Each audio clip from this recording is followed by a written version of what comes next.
Good morning, everyone. Welcome to Sunday on Going to Ground.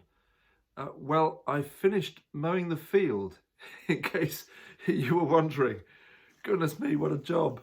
It was exhausting, and I'm feeling it this morning. And there's still quite a lot of raking of grass left over to do today in great mounds, and so rewarding and really enjoyable. And it had quite a meditative quality as you get into this rhythm of scything. One of you emailed me yesterday after going to ground and pointed me towards Hilaire Belloc's essay on the mowing of a field, which is all about this. I was so grateful for that because I hadn't come across it. I love Belloc's writings, but I hadn't read that. And he says that you should, with a scythe, you should swing like a pendulum, and in that rocking motion, you do find yourself in this kind of meditative reverie. And he writes that scything should be like one's prayers, like saying one's prayers, and that there is a spirituality about it, as we were talking yesterday, where you're kind of half attending to the action, like with a liturgy, like saying the repetition of the prayer book that we were also thinking about last week. But that the action is only, you're only tacitly aware of it because it's lifting you into a different place by doing that. Beautiful essay, and I commend it to you. Well, today I'm going to read this week's longer written piece, and reflecting out of various conversations this week on the effects on locality and place, my great interest, of the current crisis. And this piece is called Hard Sentences. Verging the A4, walking west to Devil's Den, and nature in debut everywhere.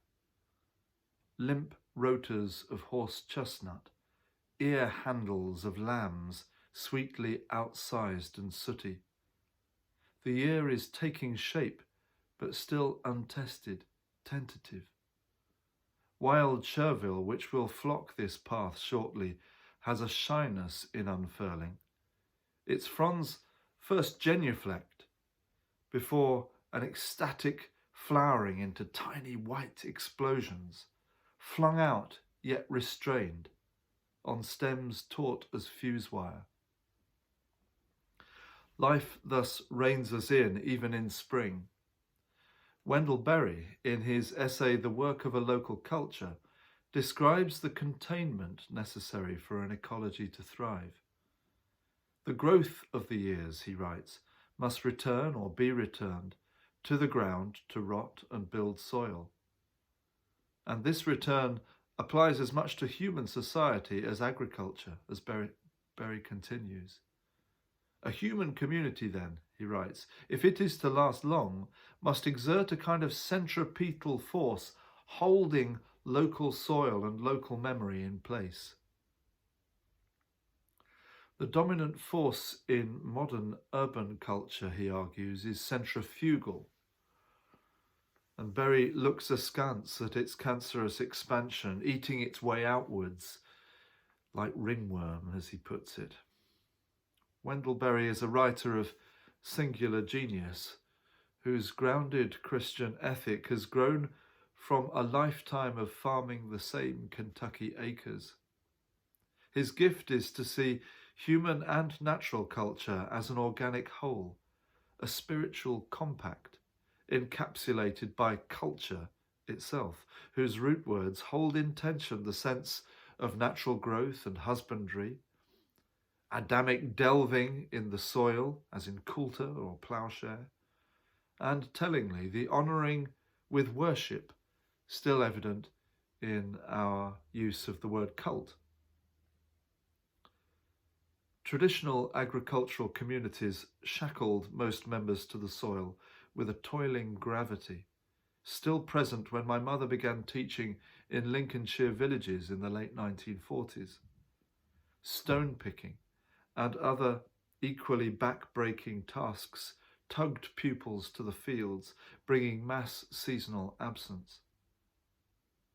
Industrialization and its corollaries burst these communities like a seed head, scattering labouring classes into the towns and leaving those who remained oddly shiftless, unless, like my grandfather, they too mechanized and mobilized. Modernity's mistake was to dupe us into believing we could liberate ourselves from the natural world and still flourish. A lesson we are having to relearn now in hard sentences, as the psalmist puts it. We cannot contract out of our skin or away from the soil, although a culture always changes as each paradigm drifts. Having lived with high personal mobility and low remote connection for a generation, we now find ourselves accelerated into the opposite, broadcast beyond recognition, but at the same time rooted anew in one place, schooled again in the names of creation like children of Eve. Our footing, for now, is hesitant, lamb-like, yet hefting with every step. God bless you as you go to ground.